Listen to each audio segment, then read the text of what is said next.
Hi, everyone. Thank you so much for joining us. I'm Tami Wollensak. I'm with the Divorce Lending Association, and I'm here with my great friend and business colleague, Theresa Beran Kulat. She's an amazing family law attorney here in the Chicagoland area. And thank you so much, Theresa, for taking the time today to join me. I sure appreciate it. Well, thank you, Tammy. I love hanging out with you, and I really appreciate how you are really committed to helping divorcing people divorce well. And so I'm very grateful to be able to support you and your organization. Thanks, Theresa. Teresa, I think that this is really important for people to understand kind of your background knowledge, a little bit about yourself and your practice, and, you know, basically, why did you choose family law and how long have you been practicing it and all those good things? Well, I don't even know if you know this story, but I graduated from law school in 92 and was going to be an environmental lawyer and had a whole practice that was local government. And in 2000, I met Stu Webb, who created collaborative law. And in 2002, I got divorced using the collaborative process. And so, knowing how difficult divorce can be, even though I never wanted to be a family law attorney, I truly felt that it was the way to really help families get through a transition in a way that was healthy. And so that's kind of how I landed in family law and specifically non-adversarial. So my practice is limited only to settlement. I don't do trials. I don't file motions. It's really about just helping couples come up with their own agreements and so they can move forward with their lives.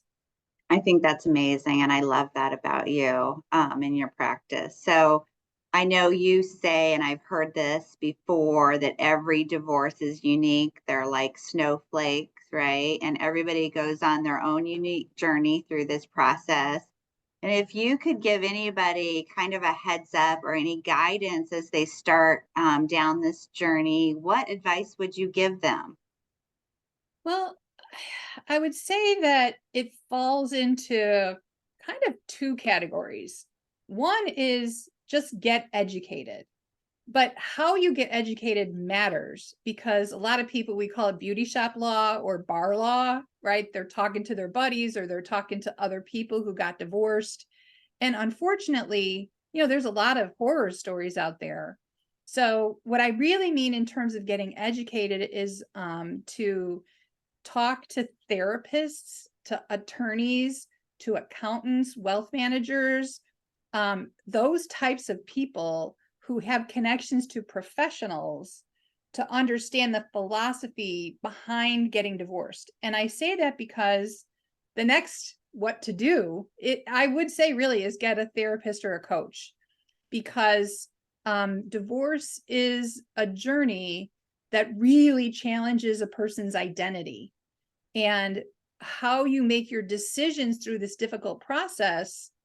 You really do need the support of someone who can see you, who can hold the highest vision for you. You don't want the people in your life, yeah, take him for all he's worth, or she's a bitch, or you don't want somebody who's going to pull you into a negative spiral. You want to be supported by people who are going to lift you up and help you, especially if you have children.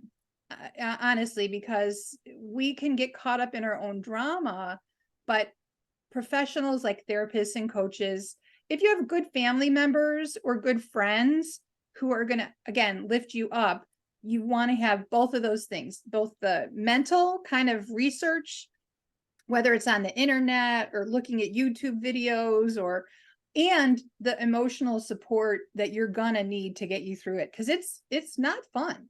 It's not fun. Yeah, I agree. That's such great advice and information. If you could provide some guidance for people on how to choose these professionals, is there some way that they can choose the type of professionals that they surround themselves with? I know a lot of times, people like to use Google, but I'm not sure if that's really the best way to pick professionals in this case.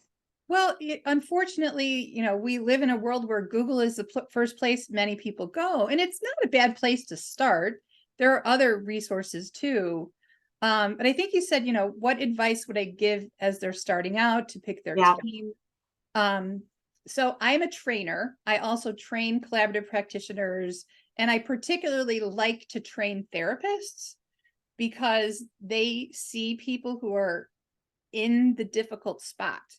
And what I explain to the therapists is that, people have different needs and concerns that they may come to a therapist with. So, for example, if a person is feeling physically threatened or has been physically threatened, right? If there's domestic violence, that person needs to get help with the domestic violence, and that will pretty much bring them into a legal process. And then they're going to need professionals who can support them in that with that problem.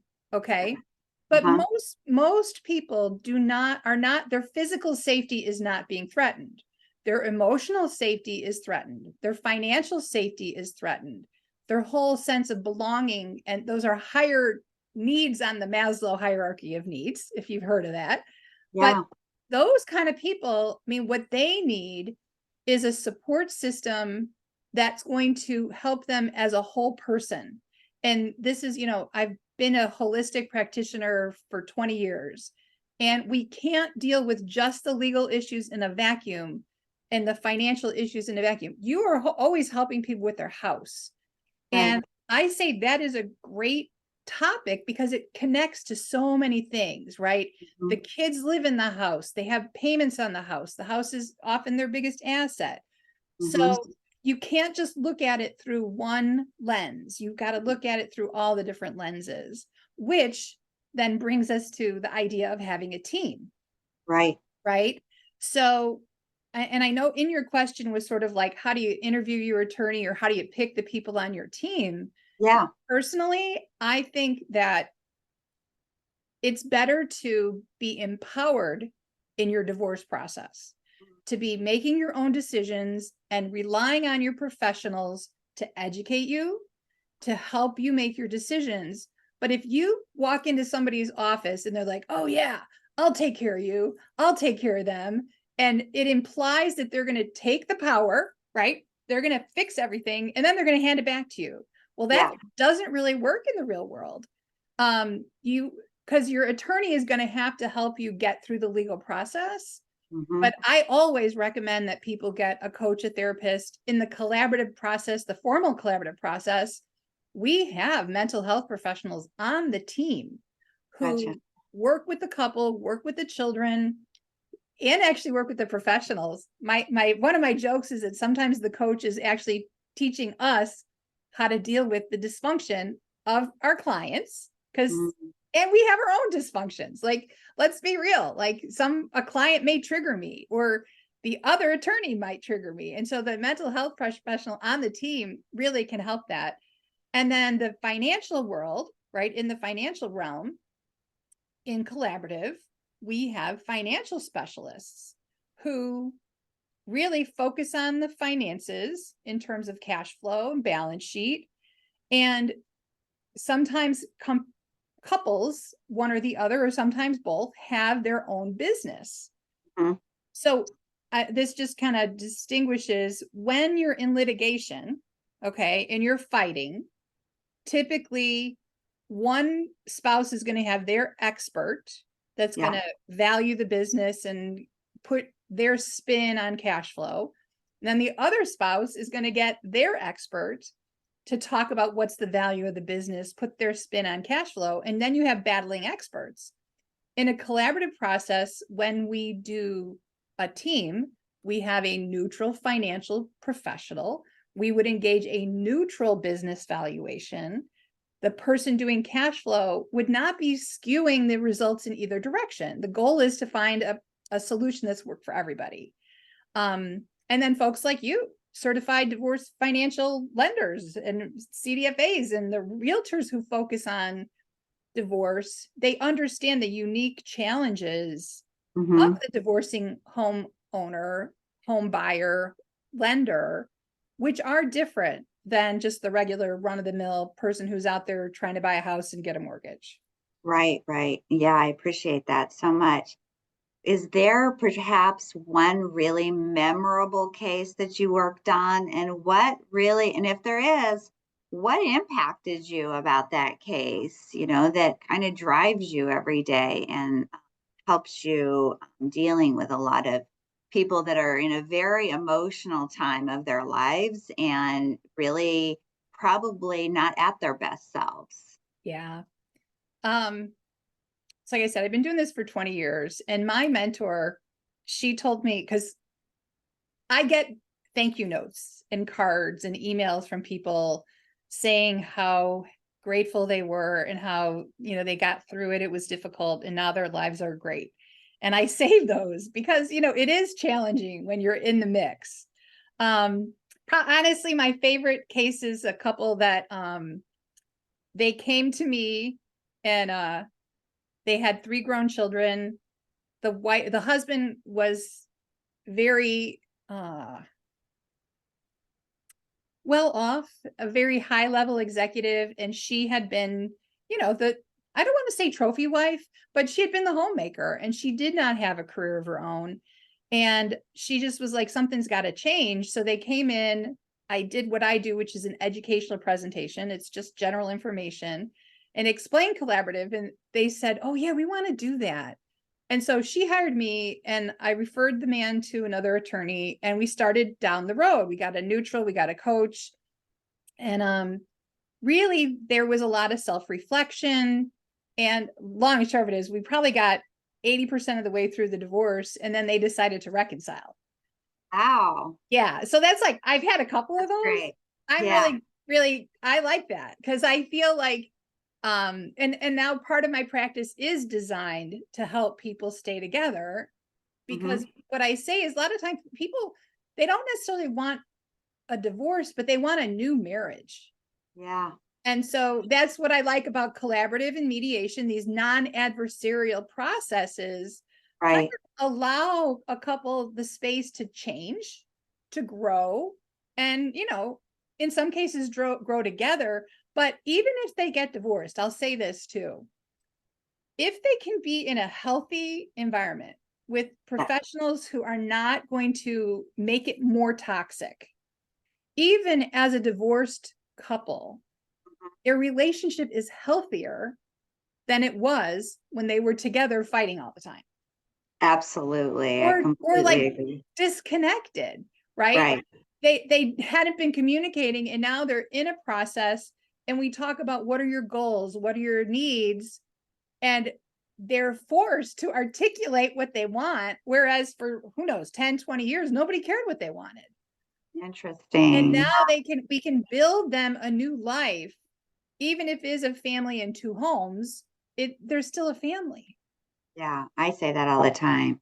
I say it's just a different version of the family, right? A different way of looking at the family, recreating a family to look very different, but you're still family. If you have children together, you're family forever.